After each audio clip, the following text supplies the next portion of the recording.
Well, welcome YouTube friends and family to today's Apple edition of the Wellness Homesteader. So as I've shared in some recent videos, I still have a half bushel of apples to decide what I'm going to do with.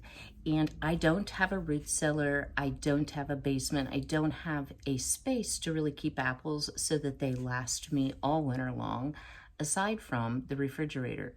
So for right now, that's what I'm doing because I would like to create some different dishes out of this book.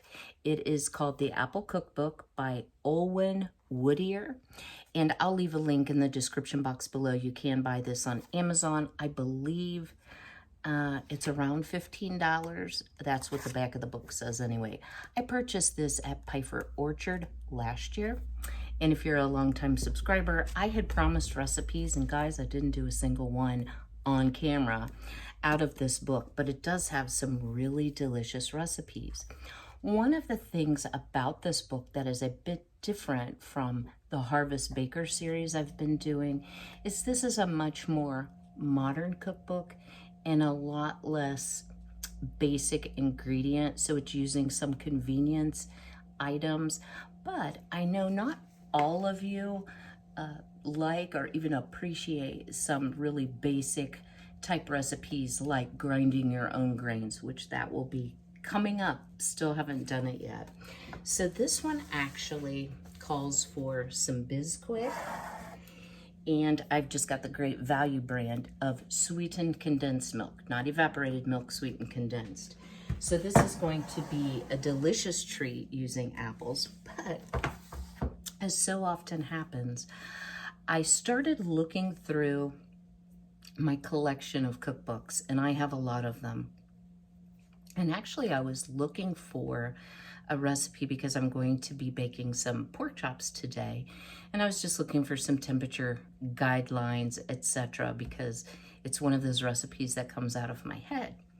And in doing so, I got a little sidetracked and I started thinking about, I have all these vintage cookbooks. What is the history behind it? And let me tell you, it is quite interesting. So stay tuned. I'm going to share some information with you about Betty Crocker and Better Homes and Gardens, how their cookbooks were born, how they've changed over the years, and what you can expect from one of those cookbooks today. Stay tuned. So I do have a few talking notes so I don't misspeak. And I actually got this information off of the respective websites for these two entities, if you will. So the first one I want to talk about is Betty Crocker. So in 1921, Gold Medal Flour offered consumers a pincushion that was in the shape of a flour sack if they could successfully complete this jigsaw puzzle that they printed. If they completed it, they got this prize of the pincushion. Well, they got thousands of responses, but not only did they get responses for the prize, they got a lot of questions about baking with their flour and what to do. Now, if you remember, this was 1921. 1920 was when our mills, who used to grind the grain fresh daily and not remove the wheat germ or the germ oil, because it wasn't shelf stable, they began removing those components from flour and producing flour that was now shelf stable. So I think in part because the form of the flour had changed, people had a lot of questions. So they decided, okay, we need to have a company to address all of these baking needs, or at least a name or a persona, so that we can answer these questions with confidence and build confidence in our consumers of our flour. So I always thought Betty Crocker was a person, didn't you? I totally did. And if I'm not mistaken, there are pictures on various products historically of the imaginary Betty Crocker. But actually, Crocker was the surname of a recently retired and well-loved director at the flour mill. So they decided to use Betty because they thought that was a friendly, generic and well-known name. The female employees of the flour mill were asked to sign what they thought Betty Crocker would sign as, and they chose what they thought was the most distinctive signature, and even today, that is what is used as Betty Crocker's signature. So guys, I hope I'm not disappointing you. Betty Crocker is entirely a fictional creature. The company was also sponsoring cooking schools to help people learn how to use this newly milled flour. And they wanted to demonstrate their flour in all of its multiple uses now that it was shelf stable. And they ended up forming Betty Crocker kitchens. In 1924, and you have to realize TV wasn't super popular, they did an on-air cooking school. And then by 1927, they had a television cooking show for Betty Crocker. In the 1940s, and this is just a fun fact, Betty Crocker was the second most well-known woman behind Eleanor Roosevelt, most recognized. And isn't that amazing? Because she wasn't even a real person. And she was often called the First Lady of Food. Then in 1945, the government requested, and they complied, because of wartime rationing, they created a radio show called Our Nation's Rations. And that was to help people make the most out of wartime rationed food. In the 1950s, Betty Crocker's personality employee of the flour mill was a TV personality on a variety of programs, again, to promote Betty Crocker products and to promote the milled flour. In 54, they started a search, and I remember this, guys, I remember it so clearly, for the All-American Homemaker of Tomorrow. And this continued on to 1977. So the winner received scholarship as well as, going to the awards banquet to be presented. And of course, it was popular across media, sharing who actually won this contest. And they were chosen based on their knowledge of cooking and baking, but also household management.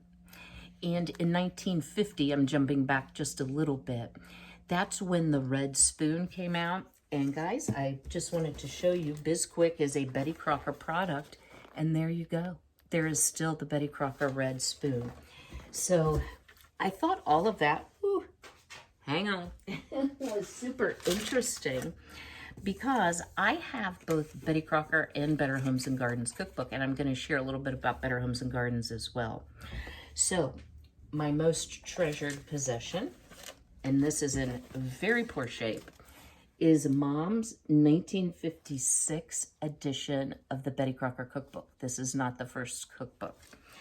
It is taped together with duct tape. It is totally falling apart, but it is a treasure to me because it has a lot of my mom's handwritten notes in here, both for recipes and just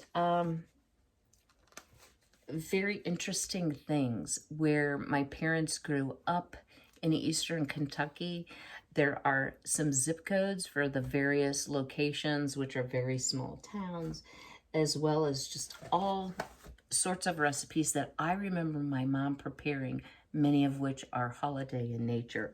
And I also found, I think this is so sweet, my mom has done, and it's fading, it's not in great shape, she's done a menu. My mom loved to entertain. They were very involved with the church. We did something back in the 70s called Progressive Dinner, where you get a group of people together, friends together, and you move from house to house to house, and maybe you have appetizer, and then a salad, and then a soup, and then a main dish, then a dessert, then coffee.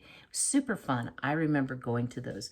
So my mom, I don't think this is a progressive dinner menu, but she was making roast beef and ham with grape juice for an appetizer, some, I cannot read her writing, some kind of potatoes, and carrots and broccoli, mandarin orange salad, layered lettuce salad, lime salad, and for dessert, ambrosia cake royale, chocolate trifle, banana pudding, her homemade bread, and punch. And then over here in pencil are all her to-dos, which she's crossed off. So definitely a treasure. My mom is and was a fabulous cook, although she doesn't cook anymore. So I actually looked this morning on eBay. You can purchase this cookbook still. And again, copyright 1956. They wanted only $7 with $5.79 shipping. I am debating on purchasing that because I look through this book so much. I'm wearing it out even further. The entire table of contents is paper clipped in the back because it is just so dog-eared. So, and some of the pages have disintegrated down to this. So yeah, that might be a purchase I need to make. They had some interesting chapters in the book, and I love to look at them because it reminds me of a simpler time, of a time where homemaking was a little bit more the focus, at least for gals growing up.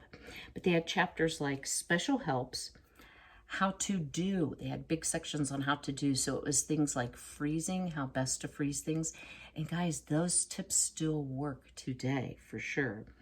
Special ingredients, like how to best prepare raisins. You know, if you have to soak them and plump them, how do you do that? Meal planning, and then table service or table setting, how to set a table. One of my favorite sections is how to dress up food for eye appeal. And let me just lean in here and show you what that looks like. So they have things like tomato flour, fringed cucumber slices, latticed vegetables. So some very interesting things that you don't see normally in today's cookbook. They also had some specialty booklets, which I found one of these in one of the cookbooks Mom gave me. So this is Holiday Hostess Can-Do Recipes. It does not say when this actually was printed, but a lot of these, and I believe this one was, were pullouts from magazines, so kind of like a gift with purchase. Also, gift with purchase, if you purchased, say, you know, a box of Bisquick, it would be cellophaned to the box. So some really neat stuff. Their second, or my second, Betty Crocker cookbook, and I've purchased the rest of these at antique stores. So this is their 1969 edition. So a little bit different look, but again, this was someone's treasured book. It's in much better shape than Mom's, but it has all kinds of their personal recipes. Like here's one for oatmeal cookies. So there's just a wealth of information, and I will always treasure and will pass on to my son these cookbooks. So let me set these aside and let's talk a little bit about Better Homes and Gardens. So stay tuned for that info. So of the two, I'm gonna pose a question to you and leave me a comment below. If you could only have one cookbook, would you prefer to have Betty Crocker or Better Homes and Gardens? And I have to say, of the books that I have, I definitely use the Better Homes and Gardens more of the two vintage style cookbooks. So let me tell you a little bit about the Better Homes and Gardens cookbook and how that came to be. So the first cookbook came in the Depression in the 1930s, and it became a bestseller in 3 months, which is really pretty remarkable for a cookbook. There was a couple reasons that people really loved the book. One is, and I will just lift it up here, it was the first cookbook that offered the 3-ring binder so it would lie flat. And you've all seen me struggle with my bread making book. You know, I've always got different things holding it open because I hate to totally break down the spine. The other piece that made it super popular is they had blank pages at the end of each section so that you could write your own recipes. And also, it was kind of that perfect combination between having a book and, because they put dividers in it, and this one's not in the greatest of shape either. So for example, eggs, cheese, and casseroles, meat, fish, and fowl. So those dividers kind of combine the best of both worlds. So not only did you have a book, it was in a filing system, much like a recipe card file. So it was very well received by American homemakers. The other thing that was so new is they introduced something called level measurement. Now, if any of you have a very old cookbook, here's how a lot of the recipes might read. Add a cup of raspberries to 3 cups of ripe currants and bake in 2 pie crusts. It wasn't precise. It wasn't descriptive. It's assuming A, you know how to bake a pie crust, B, you know what temperature and what length to do. So it was more idea driven rather than being precise. So this concept of level measurement removed the little of this and little of that and told exactly, start to finish, how to make a product. So in 1940, because of the wartime rationing, they too, much like the previous cookbook we discussed, started wartime rationing recipes. And they actually had a book called Easy Guide for Your Ration Points. In the 50s, they started with a lot about grilling and entertaining at home because things became a little more casual, and that was super popular. In the 60s, it was all about foreign foods and gourmet cooking. So like fondue pots and chicken Kiev and all of those exotic for the time recipes, no longer just simple meat and potato dishes. In the 70s, because of inflation, they really focused on budget meals. And many women were returning to work, so they started doing recipes on how to use, that included instructions on how to do it in a crock pot or to use a microwave. So they added a lot of time-saving recipes to their cookbooks. In the 80s, because our families were then smaller, they decreased the yields. And I have noticed in some of the older cookbooks, you know, I need to half or even quarter some of the recipes because it produces so much volume. But at the time this was written, there were much larger families, or perhaps they were feeding farm hands, not sure which. Sadly, in the 80s, they dropped the section about table setting because life had become much more casual. You know, I love watching some of the old 60s shows, you know, like Leave It to Beaver, where the lady always wore a dress and had her hair and makeup and earrings and such. And there were very formal table settings, and people also dressed for dinner. And that's not a thing that's going to happen in 2021. There was also an increased interest in healthy eating, so they started adding nutritional content to all of their recipes and also offered some low-fat alternatives in their cookbook. And in 1996, they really focused on fast recipes. So then they also added prep time in addition to some of those time-saving, time-cutting suggestions. So let me show you another one of my prized possessions. So this is a very old Better Homes and Gardens cookbook, and it says My New Better Homes and Gardens Cookbook. And what is unique about this book, it was copyrighted in 1930, so they're first. I paid $7. The price is still on it at a vintage store. They had monthly recipes you cut out of the magazine, and it was called Cook's Roundtable. And one of the things about the recipes is they were all tested in their test kitchens.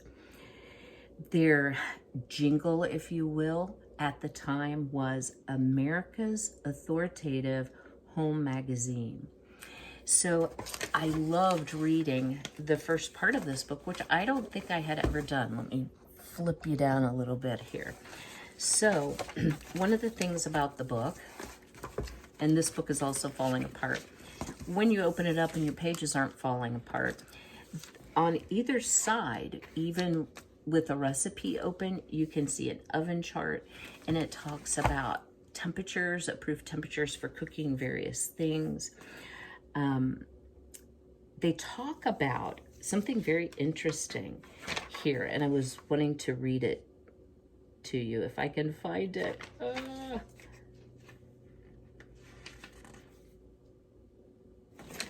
Well, I'm gonna have to look for that. Hold on. All right. So this page, it fell out. It's called, "Won't you please join hands with us?" And it says, "You will find valuable information offered by food advertisers." And then in red, "When you write to food manufacturers, we will appreciate it if you mention that you read their advertisement in Better Homes and Gardens. And whenever you send in coupons, be sure you take them from advertisements in Better Homes and Gardens. This is important because one of the ways a manufacturer measures how much his advertisements are being read in Better Homes and Gardens is by the number of coupons he receives from you and other readers. The more his ads are read, the more he advertises, the more editorial pages of delightful illustrations and reading matter our editors are able to give you. So you see, the more you answer the ads appearing in Better Homes and Gardens, the greater benefits for both the magazine and you." So I guess in the 30s you sent in the coupons to get the money back, and so they're telling you, hey, promote us, promote us. I thought that was really, really interesting. Some other things that are very interesting in here. And hey, sis, you are totally right. And I call her sis. We're not sisters, but she might as well be my sis. Sharon, who you see, commenting frequently on videos and also over on the Wellness Homesteader Facebook group, had mentioned that some of the older cookbooks spell syrup instead of S-Y-R-U-P, S-I-R-U-P. And I'm telling you, it's all through this book, and I have never noticed it before. They also spell thoroughly, very oddly, and I'm not going to tell you how they spell it, but it's wrong. So things have changed over time. One thing that's really unique is they have a canning chapter in this book, and it has charts for various things that you might want to can, from fruits down to meats. And they do a lot of jam and jelly, a lot of conserves, which are kind of like a chunky relish, if you will, and tons of spiced fruits. So much like what I did in my spiced apple video. So drop me a comment below. What is your favorite cookbook? Is it a current one, an old one, and why do you like it? Because I don't think I can ever have enough cookbooks. And I should have been doing 100 things this morning, but instead, yes, I went down the rabbit hole and I needed to learn all the things about Betty Crocker and Better Homes and Gardens. So in 1955, they came out with their new cookbook, and this also was, it's kind of in bad shape, was purchased at a vintage store.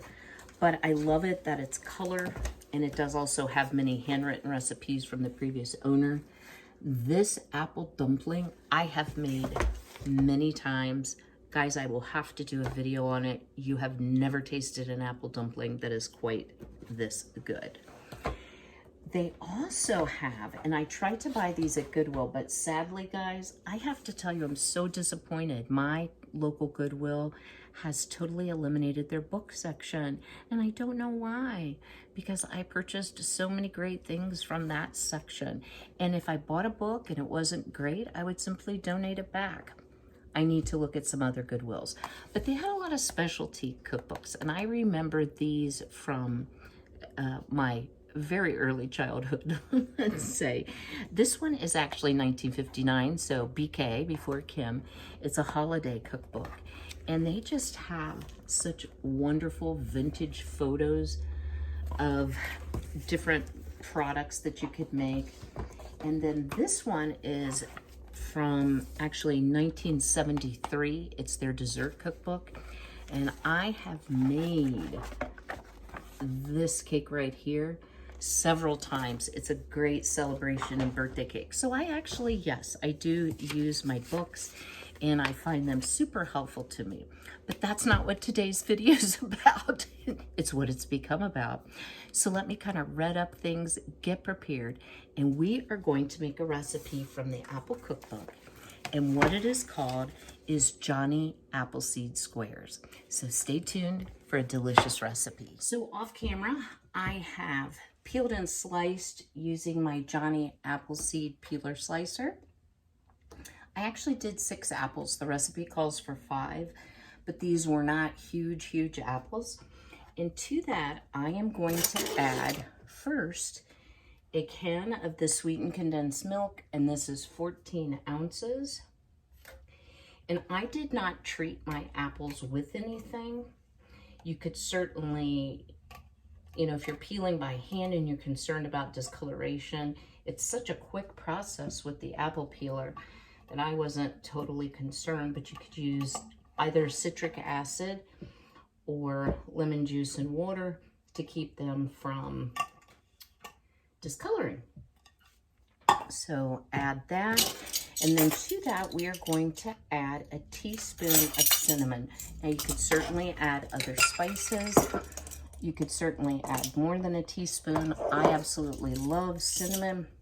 What I'm using today is actually Walmart Great Value organic ground cinnamon. And because I do love cinnamon, I'm gonna be a little generous with it. You could add any of the warm spices, like, you know, think pumpkin pie spice. So you could add nutmeg, you could add cloves, you know, whatever your particular love is. I'm not a huge fan of nutmeg, so I would rarely use that. And then you just want to stir that up. And that's my oven just letting me know it's ready. So I've preheated my oven to 325. I have pulled out a 9.5 by 9.5 baking dish. It calls for a 9 by 9, but 9.5 is what I happen to have. And again, I'm using one of my all-time favorites you've seen me use many times, and that is from QVC. And I always call it the wrong thing. This is what it looks like, has beautiful designs. It's the Temptations, not the Taste Stations, which is a cat treat. And I love this because it also comes with the real heavy trivet, so you can set the dish on it. You can use it as a lid. Okay, so this is what our delicious mixture looks like. And I will also share, you don't have to peel these, especially if you're using a thin-skinned apple. I did peel mine, and then I'm munching on the ends with the peel on it. All right, let's take another bowl, and we are going to measure out 1 cup of Bisquick. And guys, I really will get to grinding and using my own grains. I'm just not quite ready for that. I have been super busy, with my mom. And, you know, what a blessing to be able to care for my mom. And I'll fully admit, there are times, guys, I get a little weary. Perhaps things need to be done on a day where I had other plans. But, you know, my mom has instilled her full trust in me to be her protector and her helper. So I'm trying to really appreciate the time I have left with my mom. My mom is 86, and at this point, even with her dementia, she knows who I am and really relies on me. And that is quite a compliment. And that's the way I choose to take it. Okay, so 1 cup of the Bisquick. So let me share with you, I haven't bought Bisquick probably since I was in my 20s. So let's say 40 years ago. And I am not super happy with what's in it. So note to self, you know, while it's a convenience item, and it was something I wanted to have on hand long-term in a long-term pantry, just for ease and convenience, I'm probably not going to repurchase this because let me tell you what. Here are the ingredients, guys. Enriched bleached flour, vegetable oil, which could be palm, canola, and or soybean, cornstarch, dextrose leavening, which includes baking soda, sodium aluminum phosphate, monocalcium phosphate, salt, sugar, datum, D-A-T-E-M. I had to look it up. It's an emulsifier. It helps the gluten form more strongly, so it provides a chewier product, and monoglycerides. So I would much rather have put salts and baking soda and baking powder into freshly grilled grain, but that's not what I did. So I'm not saying you're a bad person if you use Bisquick. It certainly is convenient.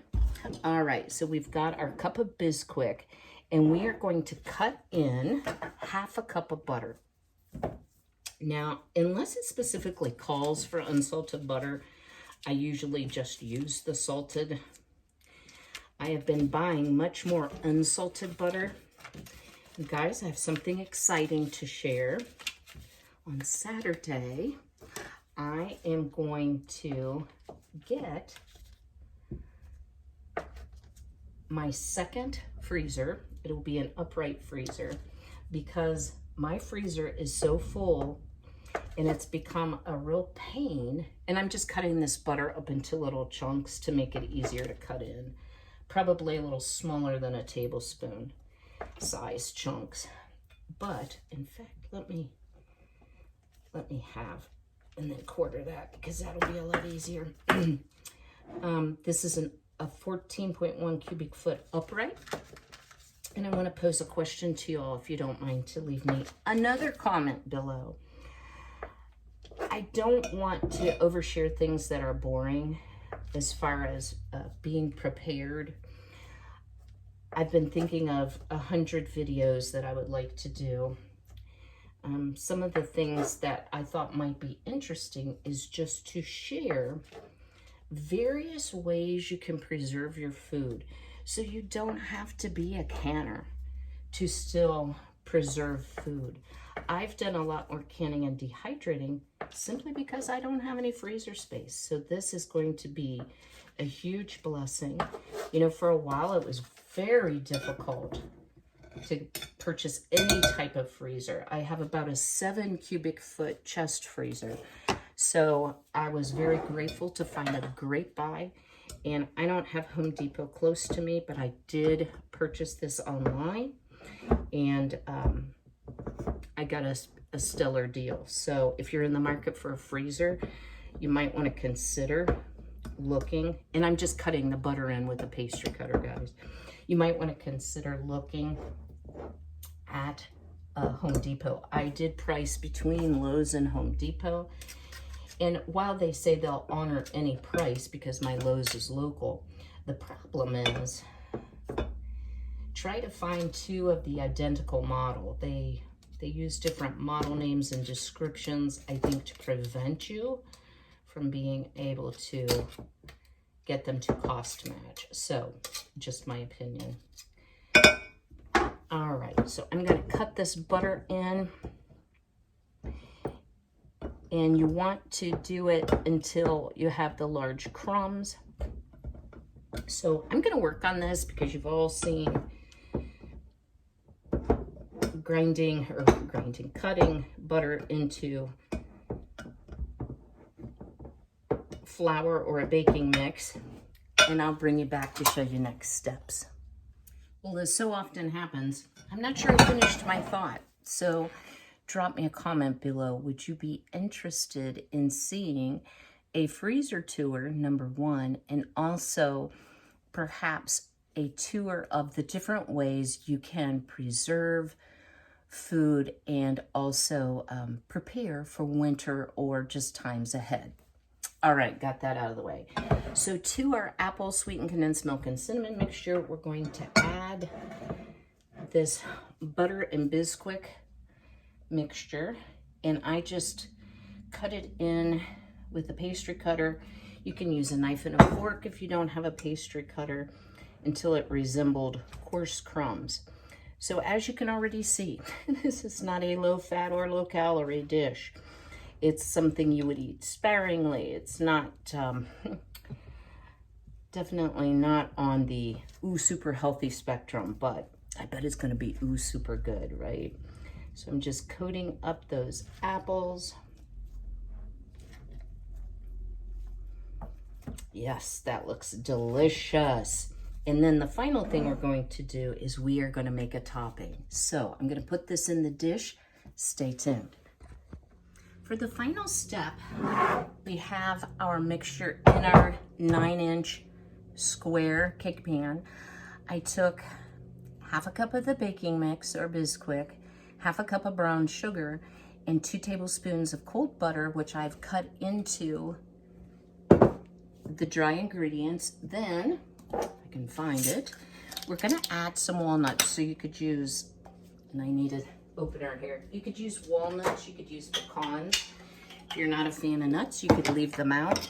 As I was making this, I honestly thought, oh wow, this would be really good with some oats for the topping, but I'm going to be a purist. I'm going to use the recipe. The only thing I did alter is I did put maybe half a teaspoon, quarter teaspoon of cinnamon in the topping because I thought it would just add flavor. And I'm just breaking up these walnuts. They're a little bit on the large side for a topping.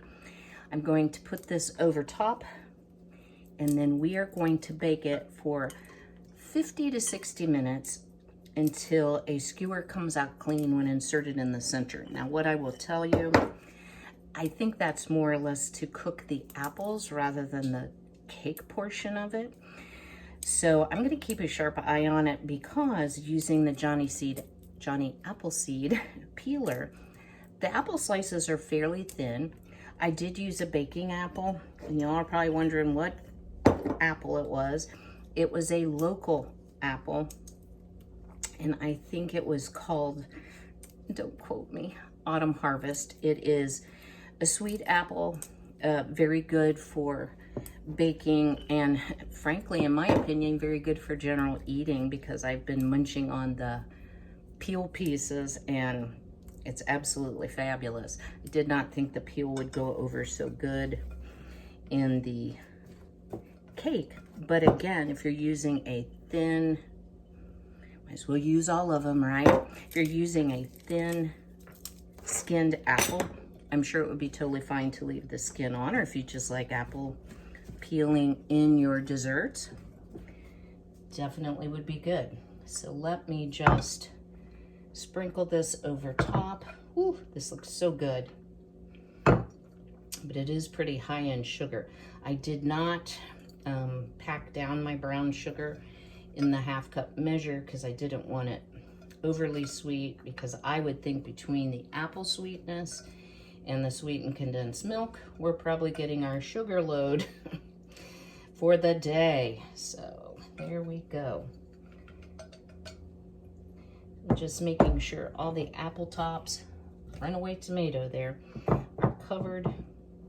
And we'll pop this in the oven. I'll bring you back once it's out and cooled enough to taste. Stay tuned. How gorgeous is this dish of Johnny Appleseed squares? It is screaming hot, but I want to do a quick taste test. And I will tell you, I did cook it about 65 minutes. And as I've shared many times, my oven is kind of on the slow side. But I wanted to be sure my apples were tender and it wasn't runny in the middle. Oh, guys. I did not share as well. This is from the U.S. Apple Association, this recipe. That is what the recipe book says. So let's give it a taste test. I'm telling you, it smells amazing. I have actually in my oven some a very simple dish of pork chops, potatoes, and onions. But I debated on doing pork chops, sweet potatoes, and apples instead with a little onion. But I didn't have any sweet potatoes, so let's give it a taste. What I can say is the apples held their shape very nicely, so it isn't like apple mush, but it's hot.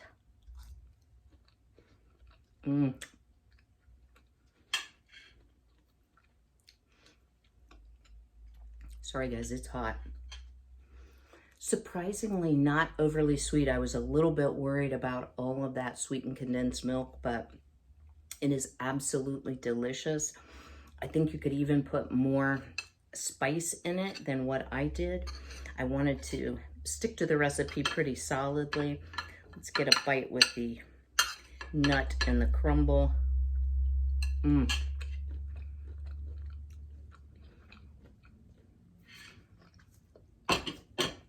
Excellent dish. Drop me a comment below. Is this something you would consider making, even though it has many store-bought, pre-made ingredients? I hope you've enjoyed today's little walk down memory lane with Betty Crocker and Better Homes and Gardens cookbook history.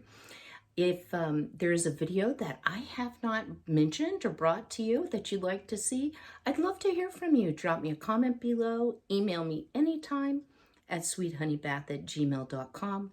I do read each and every one of your comments. I enjoy hearing from you. You all are such a blessing to me and to my life. I want to say happy fall. I didn't even mention that it was the 1st of October. I hope your harvest is going well. I hope you're enjoying some cooler days, some shorter days of daylight as well. And as always, be healthy, be well, be blessed, and I'll see y'all very soon. Remember, Tuesday, Thursday, Saturday. Take care.